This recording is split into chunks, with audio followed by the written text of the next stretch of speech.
Supporters and opponents of Luiz Inacio Lula da Silva clashed in street protests on Wednesday after the suspension of planned questioning in an investigation into a beach apartment that prosecutors say was given to the former president by a company involved in a major corruption scandal.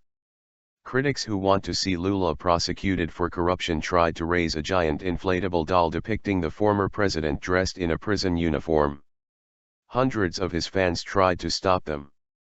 The demonstrators in Sao Paulo threw rocks and water bottles at each other until police beat back them with sticks and used tear gas to disperse the crowd. A massive federal investigation into a bribery scheme at state-run oil firm Petrobras, and a related state investigation into alleged money laundering at the apartment complex, have polarized Brazil and threatened the legacy of the leftist leader and founder of the ruling Workers' Party. Lula's hand-picked successor, President Dilma Rousseff, has seen her popularity tumble because of the corruption scandal even though she is not under investigation.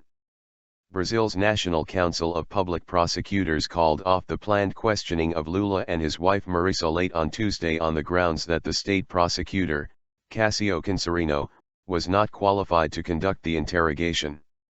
That decision had been sought by Workers' Party Congressman Paulo Teixeira.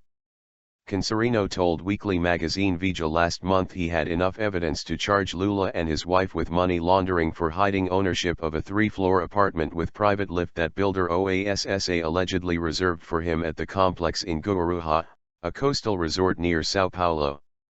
Cancerino said at a brief news conference on Wednesday he would seek to reverse the council's ruling. Lula, who many credit with lifting millions of Brazilians out of poverty during his 2003 to 2011 period in office, has said through his spokespeople that he and his wife visited the Solaris apartment complex but did not own property there.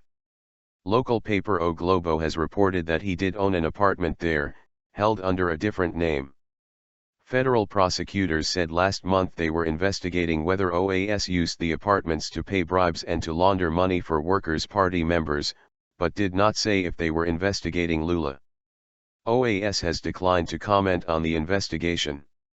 Dozens of engineering firm executives and politicians have been arrested or are under investigation for overcharging Petróleo Brasileiro SA, as Petrobras is formally known, for building contracts and using part of the proceeds to bribe members of Rousseff's ruling coalition.